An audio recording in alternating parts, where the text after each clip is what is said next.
The Bible, a tapestry of ancient tales, interwoven with stories of faith, courage, and love. But within its sacred pages also lie shadows, whispers of those who dared to defy the divine. We're about to embark on a journey into the heart of these shadows, to encounter the women branded as the most diabolical women in biblical times. Their stories, etched in betrayal, manipulation, and wickedness, offer a glimpse into the depths of human darkness. These women, driven by ambition, jealousy, or a thirst for power, left a trail of chaos and destruction in their wake. From queens to commoners, their actions reverberated through generations, shaping the very course of history. So brace yourselves as we delve into the lives of these infamous figures, unraveling their motivations and the consequences of their actions. Stay with me, because their stories, though unsettling, hold a strange and captivating power. The number one on the list is Queen Jezebel. The name itself conjures images of a woman of unparalleled wickedness. As the Queen of Israel, she ruled alongside her husband, King Ahab. But her reign was far from benevolent. Driven by an insatiable thirst for power, Jezebel sought to impose her will upon a nation, even if it meant defying the very word of God. Her weapon of choice? Idolatry. She introduced the worship of Baal, a Canaanite god, into the heart of Israel, inciting the wrath of Yahweh and leading her people astray. But Jezebel's ambition wasn't limited to spiritual matters. She craved control, and those who dared to oppose her faced her unyielding wrath. Prophets who spoke out against her were persecuted, silenced, or forced into hiding.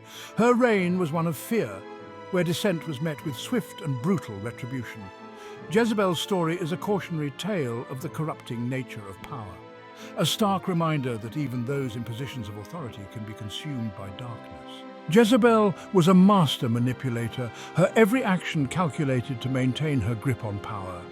She understood the art of persuasion, using charm and cunning to bend others to her will. One striking example of her manipulative nature can be found in the story of Naboth's vineyard.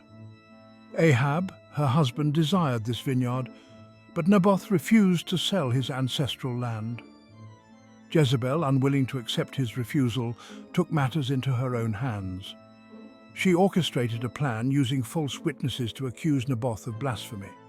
Her scheme succeeded, leading to Naboth's unjust execution and allowing Ahab to seize the coveted vineyard. This act of cold-blooded manipulation reveals the depths of Jezebel's depravity. She was willing to sacrifice the lives of innocent people to satisfy her own desires and those of her husband.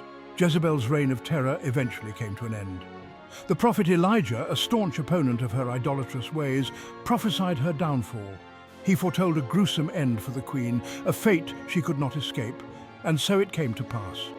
Jehu, a military commander, was anointed king by God and tasked with eradicating the house of Ahab. As Jehu approached Jezreel, Jezebel, in a final act of defiance, adorned herself in her finest attire and awaited her fate. Looking down from her palace window, she taunted Jehu, but her words were met with a chilling response. Jehu ordered her eunuchs to throw her down from the window. Her blood splattered the walls and her body was trampled by horses, and what was left of her body was eaten by worms. Jezebel's death, as dramatic and violent as her life, served as a stark reminder of the consequences of defying the divine. Her name, forever etched in history. This serves as a chilling warning about the perils of unchecked ambition and the corrupting allure of power. Number two on the list is the Witch of Endor. King Saul, the first king of Israel, found himself in dire straits. The Philistines, a powerful enemy, were amassing their forces, preparing to wage war against his kingdom. Fear gnawed at Saul's heart, for he knew his army was ill-prepared for the coming battle. Desperate for guidance, Saul turned his back on the one true God, Yahweh, who had long been his source of strength.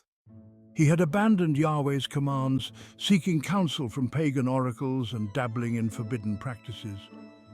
His desperation led him to a place shrouded in darkness and whispered rumors. Endor, home to a woman known for her ability to communicate with the dead. This woman, known as the Medium of Endor, was a necromancer, someone who could pierce the veil between the living and the departed.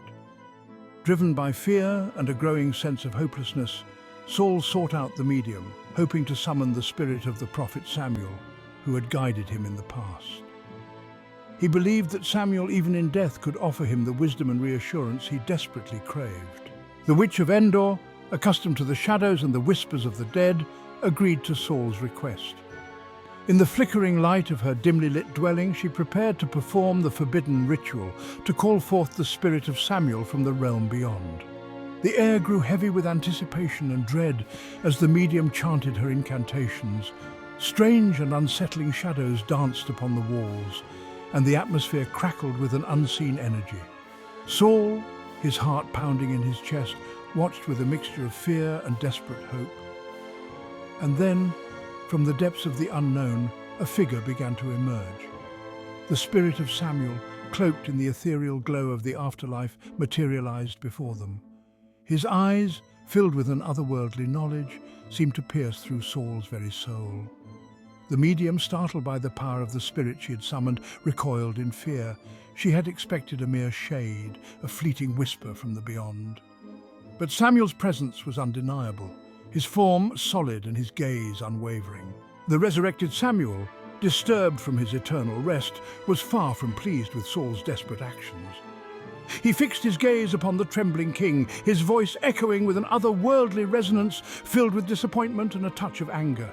"Why have you disturbed me?" Samuel's voice boomed, each word a hammer blow to Saul's already fragile spirit.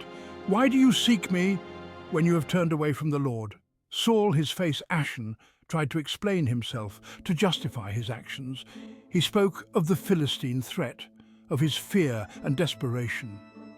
But Samuel remained unmoved. He knew the darkness that had crept into Saul's heart, the fear that had driven him to betray his God. And so, Samuel delivered a chilling prophecy. He spoke of God's displeasure, of the consequences of Saul's disobedience. He foretold the demise of Saul's kingdom, the impending defeat of his army, and the tragic deaths of his sons, including his beloved Jonathan.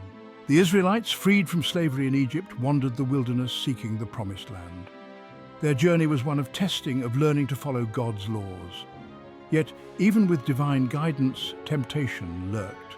At Peor, they encountered the Moabites, people with alluring customs and seductive rituals. Number 3 on this list is Cosby, a Midianite woman. She enters our tale at this precarious juncture. Her beauty, it is said, could rival the desert stars, and her allure proved irresistible to some Israelite men.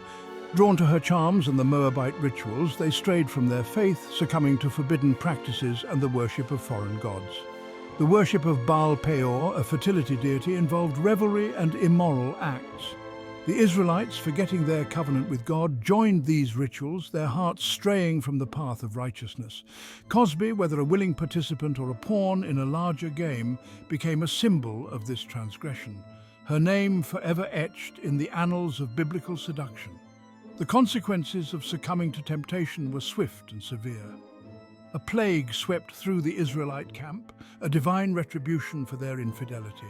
Thousands perished, a stark reminder of the cost of straying from God's path. As chaos gripped the Israelite camp, Phinehas, grandson of Aaron, rose to confront the spreading sin. Filled with righteous anger, he saw the transgression as an affront to God. He resolved to act. Phinehas spotted Cosby with Zimri, openly defying God's laws. Fueled by zeal, he confronted the couple. With a spear, Phinehas struck them down.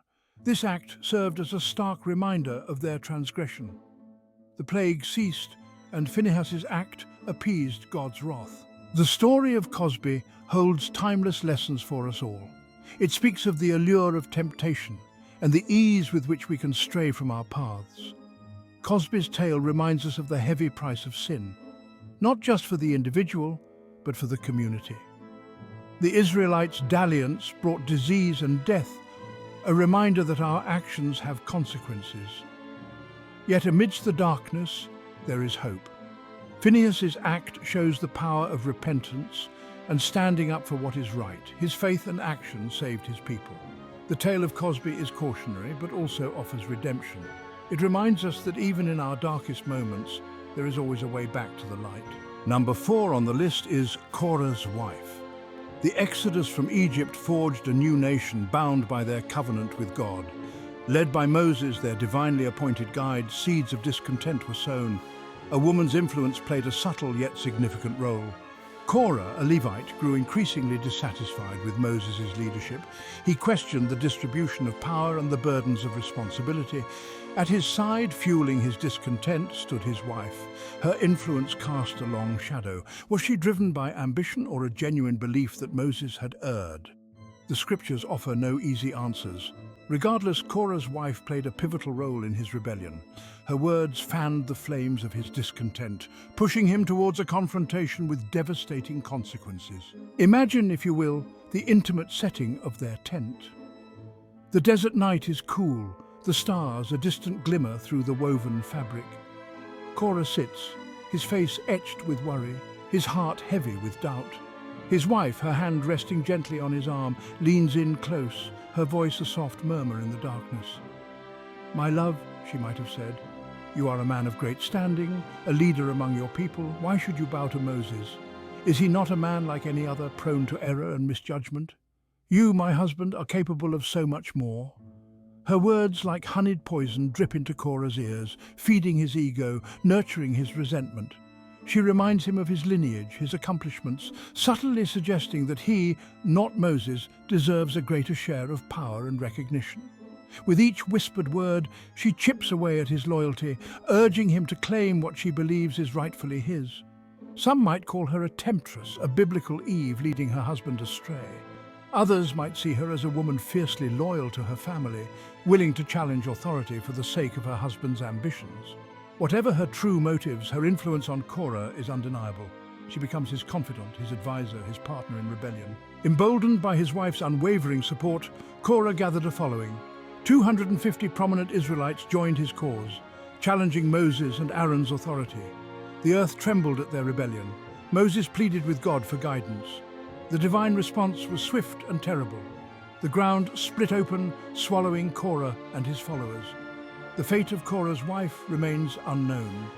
The story serves as a cautionary tale of unchecked ambition and divine retribution. Number 5 is Delilah. Samson, a judge of Israel, blessed with superhuman strength, seemed invincible. His weakness was emotional, his attraction to Delilah. Delilah's beauty was as captivating as it was dangerous. The Philistines offered her wealth to uncover Samson's strength. Blinded by love, Samson failed to see the danger beneath Delilah's facade. Delilah, her plan in motion, began her campaign of manipulation. She showered Samson with affection, whispering sweet nothings in his ear, subtly probing for the source of his incredible strength. "My love, tell me, what is the secret of your great strength? What could possibly bind you and make you helpless?" Samson, blinded by desire, initially resisted, offering false explanations. He claimed his strength would leave if bound with fresh ropes. Another time, he said, weaving his hair into a loom would render him powerless.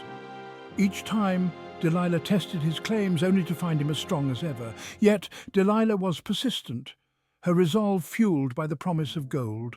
Her patience was wearing thin. With each failed attempt, her frustration grew, her tone shifting to demands.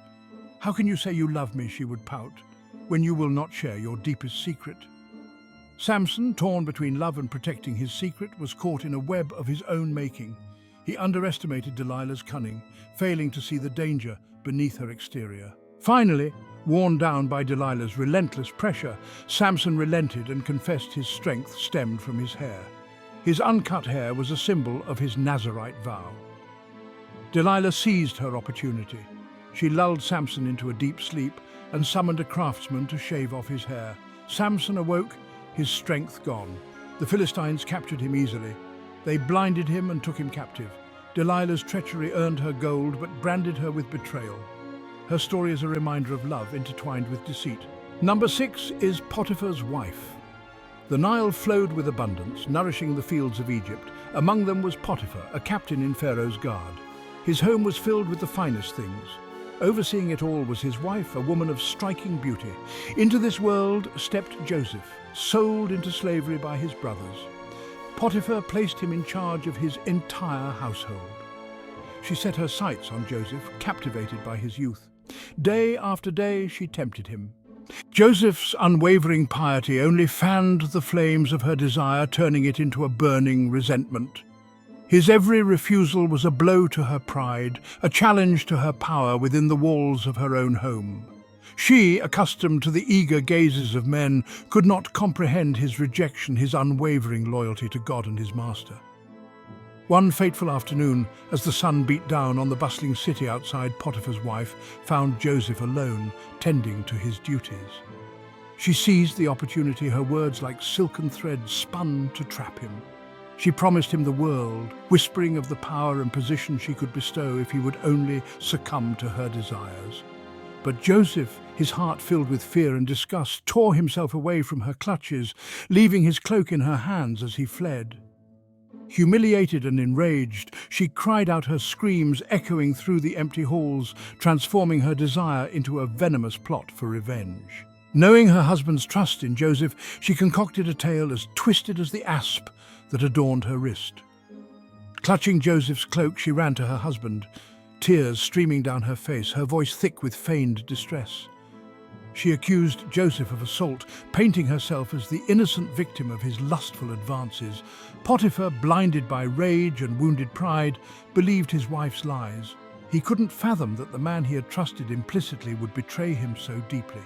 Consumed by anger, he ordered Joseph to be thrown into the royal prison, a place of darkness and despair reserved for the Pharaoh's enemies. And so, Joseph, a man of unwavering faith and integrity, found himself imprisoned for a crime he did not commit.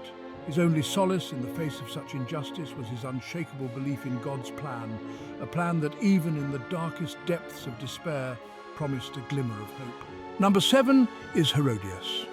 The court of Herod Antipas, Tetrarch of Galilee, buzzed with whispers of scandal and intrigue. At the heart of it all was Herodias, a woman of insatiable ambition and ruthless cunning.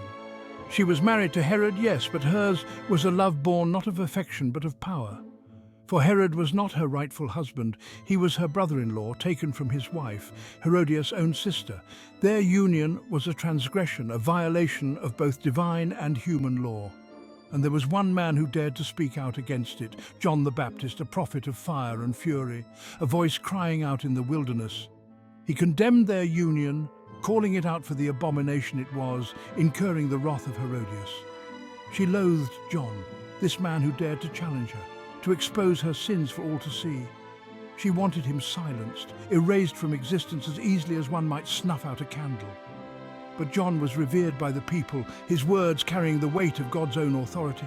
Even Herod, though angered by John's pronouncements, feared the wrath of the people should any harm befall the prophet. An opportunity for revenge presented itself on Herod's birthday. A lavish feast was prepared, a night of revelry and excess. As the wine flowed freely and the guests grew merry, Herodias saw her chance. Her daughter Salome, a girl of breathtaking beauty and youthful naivety, was to perform a dance for the king.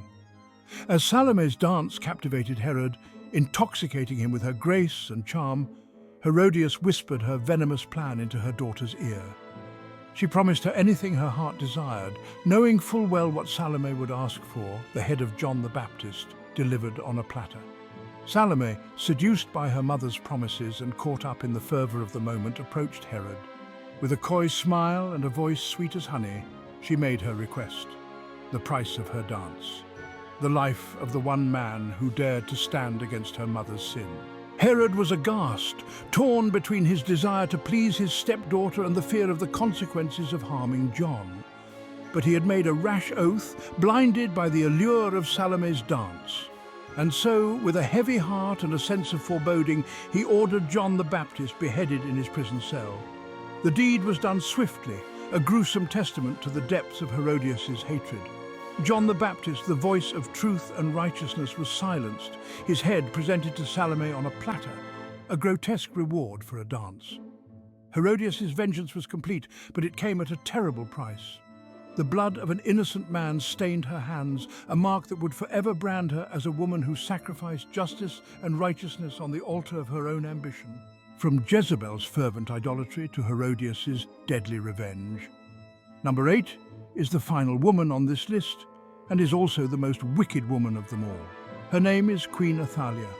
The story of Athaliah, Queen of Judah, is one of the most dramatic and tragic accounts in the Bible. Her reign was marked by political intrigue, violence, and eventual downfall. Athaliah was the daughter of King Ahab and Queen Jezebel of Israel, making her part of a notorious royal lineage that was known for idolatry and turning away from God. Athaliah married King Jehoram of Judah, aligning the royal families of Israel and Judah. This marriage brought the influence of Baal worship into the kingdom of Judah. Athaliah and Jehoram had a son named Ahaziah, who became king of Judah after Jehoram's death. However, Ahaziah's reign was short-lived. He ruled for just 1 year before being killed during a confrontation with Jehu, the man who had been anointed by God to destroy Ahab's house and rid Israel of its idolatry, seizing power. When Ahaziah was killed, Athaliah saw an opportunity to seize the throne. In an unprecedented and brutal act, she ordered the massacre of the royal family, the seed royal, to eliminate any potential heirs to the throne. This included her own grandchildren and other members of the House of David. Her goal was to consolidate power and ensure that no one could challenge her rule. Athaliah succeeded in killing many of the royal family, but one infant, Joash, also spelled Jehoash, was saved. Joash was the son of Ahaziah, making him Athaliah's grandson. He was rescued by his aunt Jehosheba, the wife of the high priest Jehoiada. Jehosheba hid Joash and his nurse in the temple of the Lord, where they remained in secret for 6 years. Athaliah's reign. Athaliah ruled as Queen of Judah for 6 years, during which time she promoted the worship of Baal, likely following in the footsteps of her mother Jezebel. Under her rule, Judah strayed even further from God. The temple of the Lord was largely neglected while Baal worship flourished. The revolt against Athaliah. During the 7th year of Athaliah's reign, the high priest Jehoiada made a bold move. He had been secretly protecting Joash, the rightful heir to the throne, and decided it was time to restore him as king. Jehoiada organized a revolt against Athaliah, gathering the temple guards and loyal soldiers. They made careful preparations to anoint Joash as king, ensuring the protection of the temple and its courtyards during the transition. Jehoiada brought Joash out of hiding and anointed him as king in a public ceremony. The people of Judah rejoiced, shouting, "Long live the king!" as they crowned the boy, who was just 7 years old at the time. The noise and celebration caught Athaliah's attention. Athaliah's downfall. Hearing the commotion, Athaliah went to the temple to see what was happening. When she arrived and saw Joash being crowned king, she tore her clothes in distress and shouted, "Treason! Treason!" But it was too late. Her grip on power was slipping away. Jehoiada ordered the guards to capture Athaliah, but he instructed them not to kill her in the temple. Instead, they seized her and took her out of the temple grounds. There, at the entrance of the king's palace, she was executed. She was beheaded with a huge sword for all to see. Aftermath. With Athaliah dead, Joash was officially installed as king of Judah. Under the guidance of the high priest Jehoiada, Judah underwent significant religious reforms. The temple of Baal was destroyed, its altars and idols were torn down, and the priests of Baal were executed. Jehoiada restored the worship of the Lord, repairing the temple and leading the people back to God. Joash, though young, reigned for 40 years. His reign was marked by reforms and a return to the worship of the God of Israel, largely thanks to the influence of Jehoiada. Significance of Athaliah's story. Athaliah's story is significant for several reasons. In the end, Athaliah's ruthless ambition led to her downfall, and the nation of Judah was delivered from her idolatrous rule, restoring the worship of the true God. These women's stories weave a tapestry of ambition, deceit, and despair. They remind us that power, when sought for selfish gain, corrupts, and that even those in positions of authority can be swayed by darkness. These women, each in their own way, chose paths that led away from righteousness, their actions leaving behind a trail of pain and destruction. They serve as cautionary tales, reminding us of the dangers of unchecked ambition, the corrosive nature of jealousy, and the devastating consequences of choosing power over principle. But even in the face of such darkness, we find glimmers of hope. The stories of these women stand in stark contrast to the countless others in the Bible who exemplified faith, courage, and compassion. Women like Ruth, Esther, and Mary, whose lives shone brightly, illuminating the path towards goodness and redemption. These women's stories serve as a stark reminder of the consequences of wickedness and rebellion. Their legacies are etched in history as warnings of the dark paths one can take. If you enjoyed this video, please give us a thumbs up and share. And if you haven't already, come on over and join our family by subscribing to our channel. May God bless and guide you throughout all of your endeavors in life. And may you rejoice in the peace and love that our Savior Jesus Christ provides. One God, the only true God, forever and ever. Thank you for watching.